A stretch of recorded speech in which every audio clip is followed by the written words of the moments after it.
Hello everyone. आज का जो हमारा क्लास रहने वाला है वो आवर्त सारणी का सेकंड क्लास रहने वाला है। कल के वीडियो के अंदर हमने आवर्त सारणी का पहला क्लास अपलोड किया था, जिसके अंदर हमने 1 से 25 तक जो मोस्ट इम्पोर्टेंट प्रीवियस ईयर के प्रश्न थे उन सभी प्रश्नों का डिस्कशन किया गया था। तो आज की क्लास के अंदर भी हम 25 प्रश्नों को देखेंगे, जो कि सारे प्रश्न आवर्त सारणी से रिलेटेड होंगे। और यह वीडियो देखने के बाद आपको आवर्त सारणी से आने वाले जितने भी एग्जामों के अंदर प्रश्न पूछे जाएंगे उनका आप जवाब आसानी से दे सकते हैं। तो आप एक भी प्रश्न को छोड़िएगा मत, अच्छे से सभी प्रश्नों को देखिएगा। स्टार्ट करते पहले प्रश्न से। प्रश्न यहाँ पर पूछा है कि मेंडलीव का संबंध किस देश से है। तो जो मेंडलीव वैज्ञानिक थे ना, उनका संबंध था रूस से, यानी ऑप्शन नंबर जो बी होगा रूस से।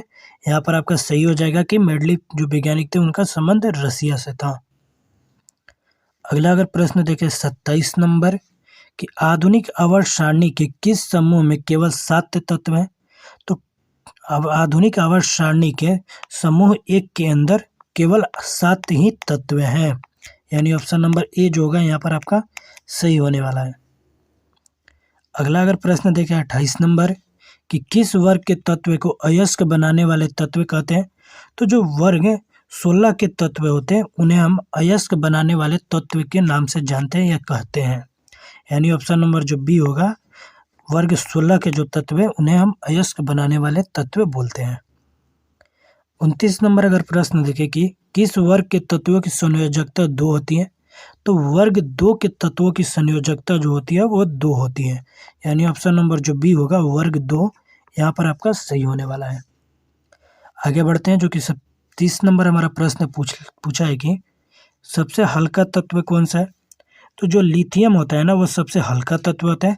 और यहीं पर अगर प्रश्न पूछ दे आपसे कि सबसे भारी तत्व कौन सा है, तो ओसियम जो होता है ना वो सबसे भारी तत्व होता है। यहाँ पर दोनों आप याद कर लीजिएगा, सबसे हल्का लिथियम, सबसे भारी ओसियम। 31 नंबर जो प्रश्न है कि पृथ्वी पर सबसे अधिक मात्रा में पाए जाने वाला धातु तत्व कौन सा है। यहाँ पर गौर करिएगा कि धातु तत्व पूछा है, तो धातु तत्व हो जाएगा हमारा एल्युमिनियम। और यहीं पर केवल तत्व पूछेगा तो वो हो जाता है हमारा ऑक्सीजन। तो दोनों को आप याद रखिएगा। आगे बढ़ते हैं 32 नंबर प्रश्न की ओर। तो 32 नंबर ही प्रश्न दिया है कि पृथ्वी पर सबसे अधिक मात्रा में पाए जाने वाला तत्व कौन सा है। धातु तत्व था ऊपर और नीचे अभी क्या है तत्व, दोनों में कंफ्यूज नहीं होना है। ऊपर में अगर धातु तत्व पूछे तो आपको क्या बताना है एल्युमिनियम, अगर तत्व सिर्फ पूछे तो ऑक्सीजन, यानी ऑप्शन नंबर जो सी होगा ए होगा, पृथ्वी पर सबसे अधिक मात्रा में पाए जाने वाला तत्व ऑक्सीजन है। आगे बढ़ते हैं 33 नंबर प्रश्न की ओर कि प्रत्येक आवर्त का अंतिम सदस्य कौन सा होता है। तो प्रत्येक आवर्त का जो अंतिम सदस्य होता है वो एक निष्क्रिय गैस होता है, यानी ऑप्शन नंबर जो सी होगा निष्क्रिय गैस यहाँ पर आपका सही होने वाला है। 34 नंबर अगर प्रश्न देखें कि प्रत्येक आवर्त का पहला सदस्य कौन सा होता है। तो प्रत्येक आवर्त का पहला जो सदस्य होता है एक क्षार धातु होता है।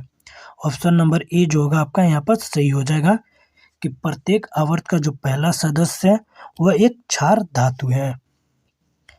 अगला अगर प्रश्न देखें 35 नंबर की आवर्त सारणी के दूसरे तथा तीसरे आवर्त में कितने तत्व हैं।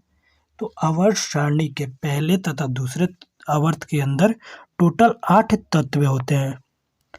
अगला प्रश्न देखते हैं हम 36 नंबर हमारा प्रश्न पूछा है कि आधुनिक आवर्त सारणी के 5वें आवर्त में कितने तत्व हैं। तो 5वें आवर्त के अंदर टोटल तत्वों की संख्या अगर बात करें तो 18 है, यानी ऑप्शन नंबर सी जो होगा कि आधुनिक आवर्त सारणी के 5वें आवर्त के अंदर टोटल 18 तत्व हैं। आगे बढ़ते हैं 37 नंबर प्रश्न की ओर। प्रश्न यहाँ पर पूछा है कि आधुनिक आवर्त सारणी के 17वें वर्ग में 17वें जो वर्ग होता है उसको क्या कहते हैं। तो उसे हम हाइलोजन वर्ग बोलते हैं, यानी वर्ग 17 के तत्वों को हाइलोजन बोला जाता है। ठीक है, आगे बढ़ते हैं, जो कि 38 नंबर हमारा प्रश्न है सबसे भारी प्राकृतिक तत्व कौन सा है। तो सबसे भारी प्राकृतिक जो तत्व है वो यूरेनियम है। ठीक है, ऑप्शन नंबर ए जो होगा यूरेनियम आपका सही होने वाला है।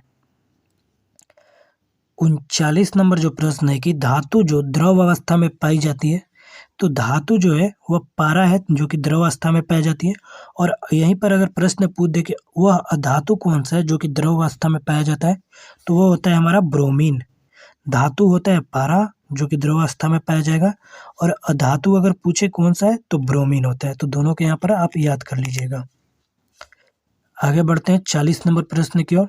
40 नंबर ही प्रश्न दिया है कि अधातु जो द्रव अवस्था में पाया जाता है, तो ऊपर ही आपको हम बताएं कि धातु जो होगा वो पारा होगा और अधातु हो जाएगा होगा वो ब्रोमीन होगा। तो दोनों आप याद रख लीजिएगा। अगला प्रश्न है 41 नंबर की, आवर्त सारणी के छठे आवर्त में कुल कितने तत्व होते हैं?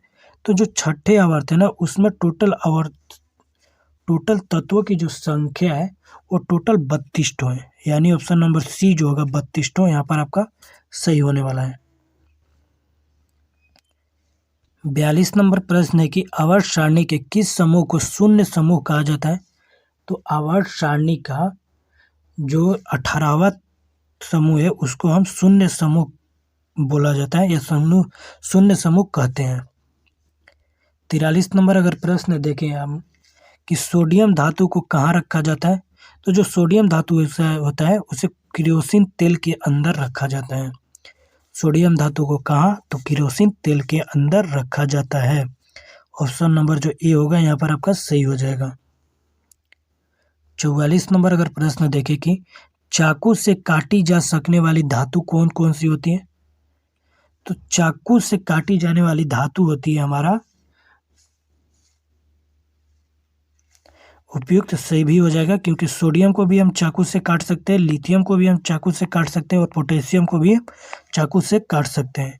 यानी ऑप्शन नंबर जो डी होगा उपयुक्त तीनों यहाँ पर सही हो जाएगा, क्योंकि सोडियम भी कट जाएगा चाकू से, लिथियम, पोटेशियम, ये तीनों चाकू से काटे जा सकते हैं।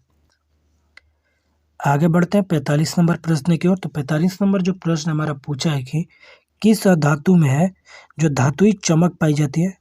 तो वह कौन सा अधातु है जिसके अंदर धातुई चमक पाई जाती है? तो आयोडीन के अंदर धातुई चमक पाई जाती है, बट आयोडीन जो होता है वह अधातु होता है। ठीक है। 46 नंबर प्रश्न है कि आवर्त सारणी में किस तत्व की उच्चतम इलेक्ट्रॉन बंधुता होती है? तो उच्चतम इलेक्ट्रॉन बंधुता जो है ना वो क्लोरीन का होता है। यानी ऑप्शन नंबर बी जो होगा क्लोरीन यहाँ पर आपका सही होने वाला है। 47 नंबर अगर प्रश्न देखें कि आवर्त सारणी के तीसरे और चौथे समूह का सामान्य गुणधर्म क्या है?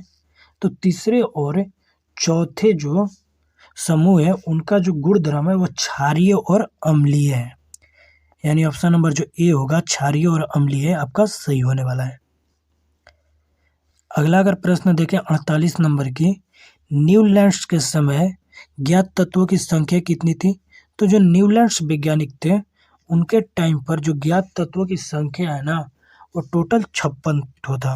ठीक है। ऑप्शन नंबर सी जो होगा 56 यहाँ पर आपका सही होने वाला है।